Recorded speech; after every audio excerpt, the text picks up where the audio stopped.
All that Sunday I listened to people who said that the mere fact of spiking down strips of iron to wood and getting a steam and iron thing to run along them was progress, that the telephone was progress, and a net work of wires overhead was progress. They repeated their statements again and again. One of them took me to their City Hall and Board of Trade Works and pointed it out with pride. It was very ugly, but very big, and the streets in front of it were narrow and unclean. When I saw the faces of the men who did business in that building, I felt that there had been a mistake in their billeting. By the way, 'tis a consolation to feel that I am not writing to an English audience. Then I should have to fall into feigned ecstasies over the marvellous progress of Chicago since the days of the Great Fire, and to allude casually to the raising of the entire city so many feet above the level of the lake which it faces, and generally to grovel before the golden calf. But you, who are desperately poor, and therefore by these standards of no account, know things, will understand when I write that they have managed to get 1,000,000 of men together on flat land, and that the bulk of these men together appear to be lower than Mahajans, and not so companionable as a Punjabi Jat after harvest. But I don't think it was the blind hurry of the people, their argot, and their grand ignorance of things beyond their immediate interest that displeased me so much as the study of the daily papers of Chicago. Imprimis, there was some sort of dispute between New York and Chicago as to which town should give an exhibition of products to be hereinafter holden, and through the medium of their more dignified journals the two cities were yahooing and hee-yeeing at each other like opposition newsboys. They called it humour, but it sounded like something quite different. That was only the first trouble. The second lay in the tone of the productions. Leading articles which include such gems as "Back of such and such a place," or "We noticed Tuesday such an event," or "Don't for does not," are things to be accepted with thankfulness.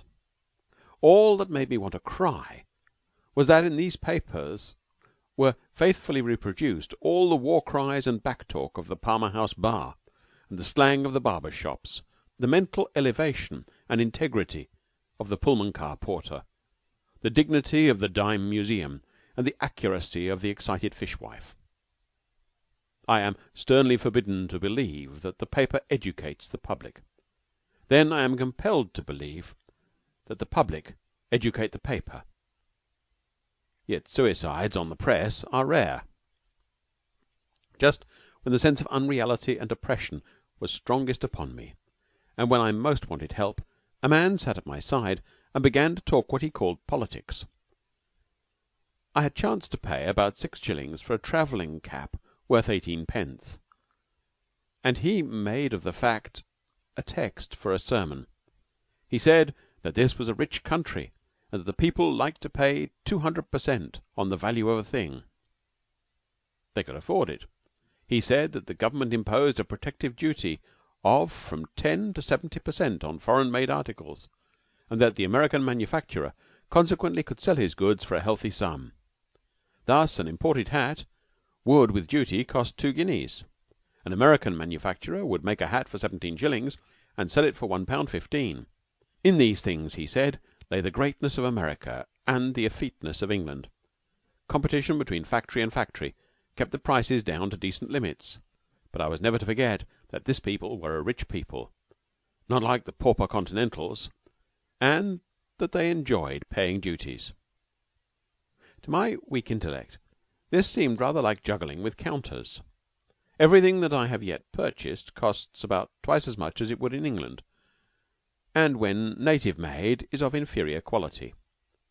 Moreover, since these lines were first thought of, I have visited a gentleman who owned a factory which used to produce things. He owned the factory still. Not a man was in it. But he was drawing a handsome income from a syndicate of firms for keeping it closed, in order that it might not produce things. This man said that if protection were abandoned, a tide of pauper labour would flood the country. And as I looked at his factory, I thought how entirely better it was to have no labour of any kind whatever, rather than face so horrible a future. Meantime, do you remember that this particular country enjoys paying money for value not received? I am an alien, and for the life of me I cannot see why 6 shillings should be paid for 18-penny caps, or 8 shillings for half-crown cigar cases. When the country fills up to a decently populated level, a few million people who are not aliens will be smitten with the same sort of blindness. But my friend's assertion somehow thoroughly suited the grotesque ferocity of Chicago. See now and judge. In the village of Isser Jang, on the road to Montgomery, there will be 4 Changar women who winnow corn, some 70 bushels a year. Beyond their hut lives Purun Das, the money-lender, who, on good security, lends as much as 5,000 rupees a year. Jwala Singh, the smith, mends the village ploughs, some 30, broken at the share, in 365 days. And Kum Chund, who is letter writer and head of the little club under the traveller's tree, generally keeps the village posted in such gossip as the barber and the midwife have not yet made public property. Chicago husks and winnows her wheat by the million bushels. 100 banks lend hundreds of millions of dollars in a year, and scores of factories turn out plough gear and machinery by steam. Scores of daily papers do work which Hukum Chund and the barber and the midwife perform with due regard for public opinion in the village of Isser Jang. So far as manufactories go, the difference between Chicago on the lake and Isser Jang on the Montgomery road is one of degree only and not of kind. As far as the understanding of the uses of life goes, Isser Jang, for all its seasonal collars, has the advantage over Chicago. Jwala Singh knows and takes care to avoid the 3 or 4 ghoul-haunted fields on the outskirts of the village, and he is not urged by millions of devils to run about all day in the sun and swear that his ploughshares are the best in the Punjab. Nor does Purun Das fly north in an ekka more than once or twice a year, and he knows, on a pinch, how to use the railway and the telegraph as well as any son of Israel in Chicago. But this is absurd. The East is not the West, and these men must continue to deal with the machinery of life and to call it progress. Their very preachers dare not rebuke them. They gloss over the hunting for money and the thrice-sharpened bitterness of Adam's curse by saying that such things dower a man with a larger range of thoughts and higher aspirations. They do not say, free yourselves from your own slavery, but rather, if you can possibly manage it, do not set quite so much store on the things of this world.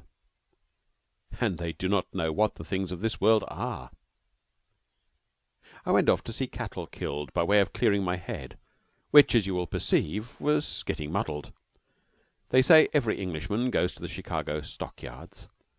You shall find them about 6 miles from the city, and once having seen them, you will never forget the sight.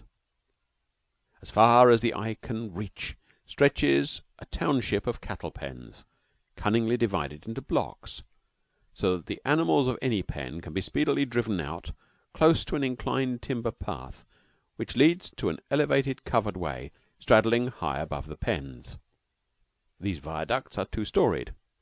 On an upper story tramp the doomed cattle, stolidly for the most part. On the lower, with a scuffling of sharp hoofs and multitudinous yells, run the pigs, the same end being appointed for each. Thus you will see the gangs of cattle waiting their turn, as they wait sometimes for days, and they need not be distressed by the sight of their fellows running about in fear of death. All they know is that a man on horseback causes their next-door neighbours to move by the means of a whip.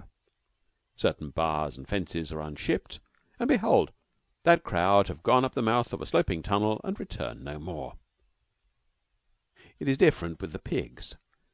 They shriek back the news of the exodus to their friends, and 100 pens skirl responsive. It was to the pigs I first addressed myself. Selecting a viaduct which was full of them, as I could hear, though I could not see, I marked a sombre building whereto it ran, and went there, not unalarmed by stray cattle who had managed to escape from their proper quarters. A pleasant smell of brine warned me of what was coming. I entered the factory and found